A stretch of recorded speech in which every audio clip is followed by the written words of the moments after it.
beat those pricks. But yeah, the guy who made the Five Nights at Freddy's games did an extraordinary job of hiding the secrets to the game where they would be difficult to find while still making the survival horror game legitimately scary. And I will say this, while I was going through the majority of the first 3 games, I was utterly terrified. I mean, I am a bit of a coward, but they did a very good job of setting the mood in those games. And I say they.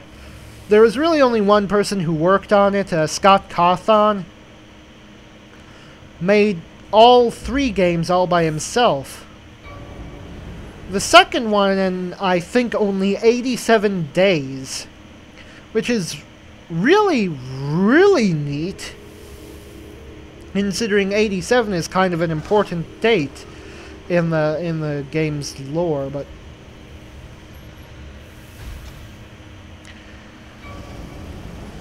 But I digress. I found it to be legitimately scary because you're put in a position of complete helplessness. I mean, that's kind of the best thing for a horror game to do, is to make the player feel helpless. But few ever actually reach the level of complete helplessness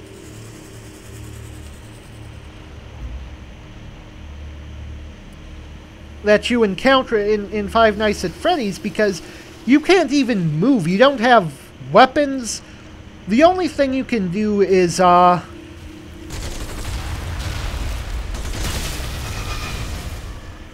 press various buttons from inside your security office in the hopes of keeping the animatronics from attacking you.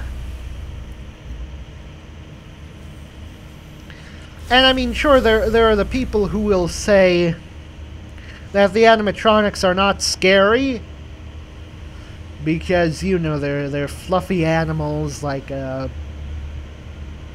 bunnies and bears and foxes and chickens. But, you know, I kind of feel that the people who associate scariness with things that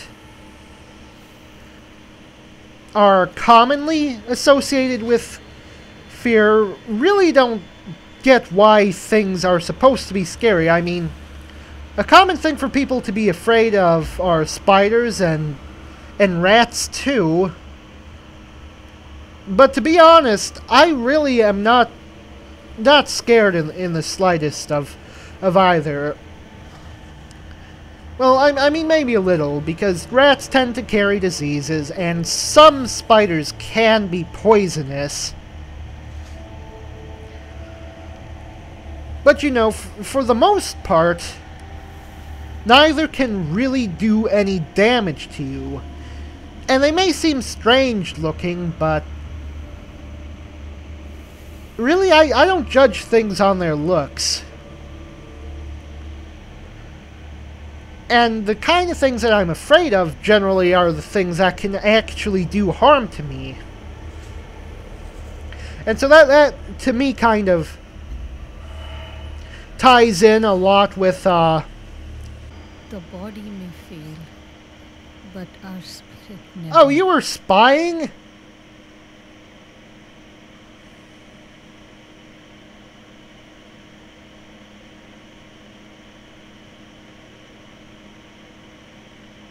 And I accidentally killed one of her spies, and the only thing she's lamenting is the cost she put into training them. But I don't want to, I'm not looking for conflict with her, so I'm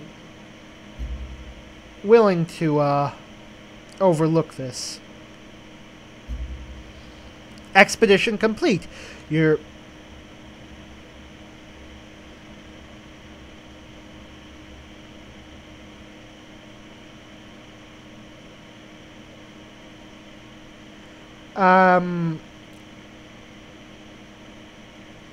Well, I completed the expedition, and I saw no more near his territory, so I'll promise him to stop. Sorry, I didn't know that you would get upset. I mean, it wasn't in your territory. Yeah, sorry.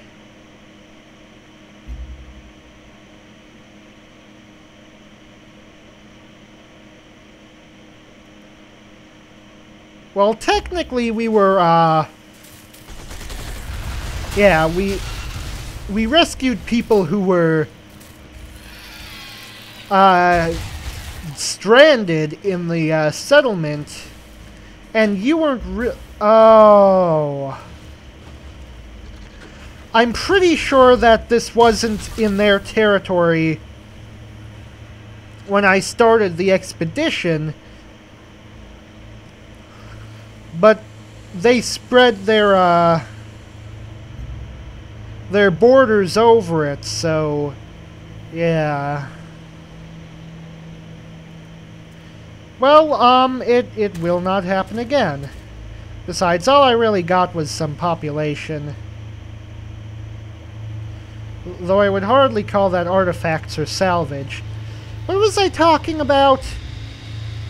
I think it was Five Nights at Freddy's. Right. So, to me, the things that scare me are the things that can legitimately do harm to me. You know, not something that's, like, 1/100th my size, that if it were to try to bite me, I could simply squash into jelly with my foot. Seriously, people, rats and spiders are not scary. That's stupid. But the reason why I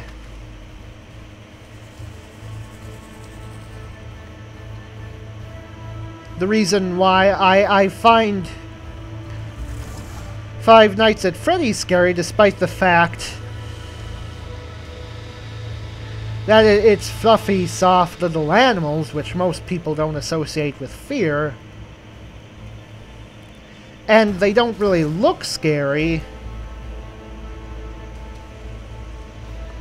normally, and I'm talking within the world of the game rather than real life here.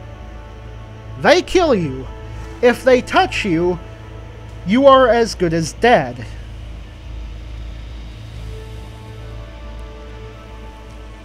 And furthermore, the games are very, very atmospheric and very good at building up to the unexpected jump scares. And that's another criticism I've heard about the game, is that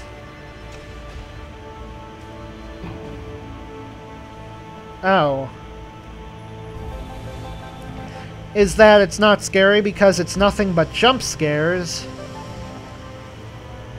But you see, that's the thing, it's not nothing but jump scares. There's a massive amount of tenseness leading up to the jump scares, because it's not just jump scares we're talking about.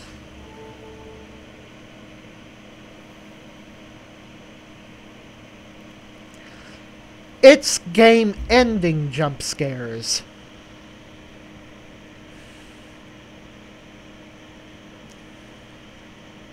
So let's see, could I get food or science from them? Well, I'm at poor health, so I don't really want more food. Let's go science. Yeah. Yeah, so I found those games to be actually quite scary. Up until the very end of the third Five Nights at Freddy's, which is supposed to be the very last one ever to be made. And, you know, I don't want to give away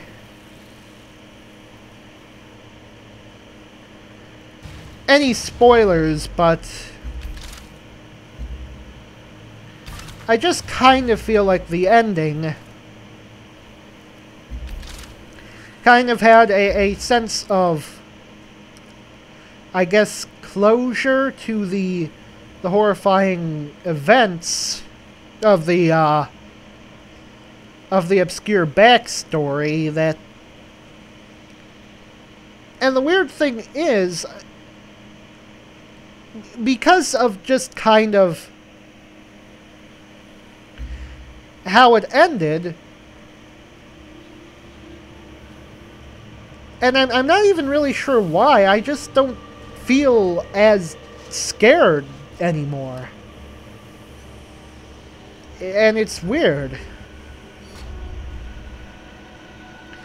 And I mean, I could explain into more detail, but you know, I don't want to spoil anything for people who would still like to play the game. But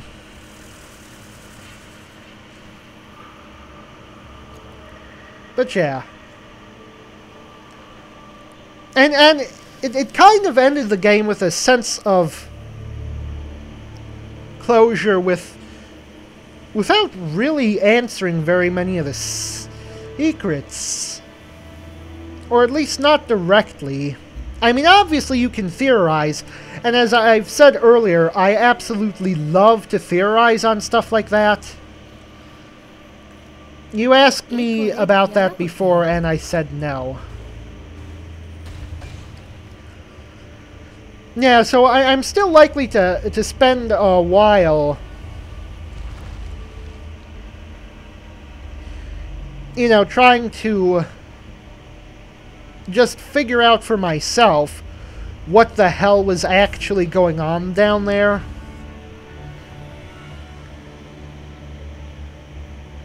And I suspect within the game world,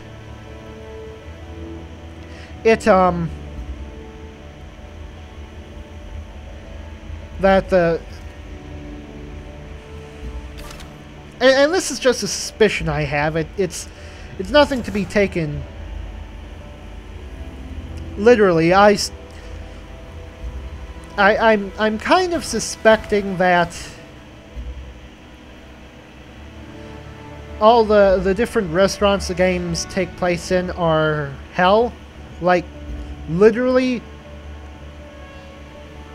within the well, I mean, I'm not using the frac site right now, and I probably won't for the next 30 turns. I could gain the favors, which I can... yeah, I jumped the gun there, but I can immediately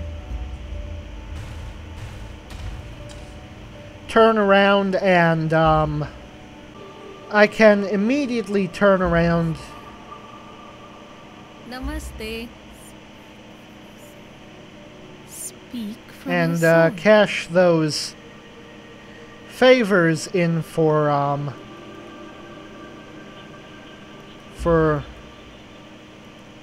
oh, I need a cooperation agreement to do that.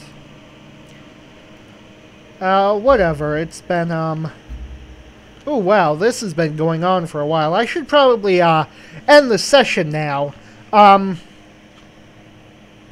So anyways, I am Lord Revonworc. This has been great, and I will see you all later.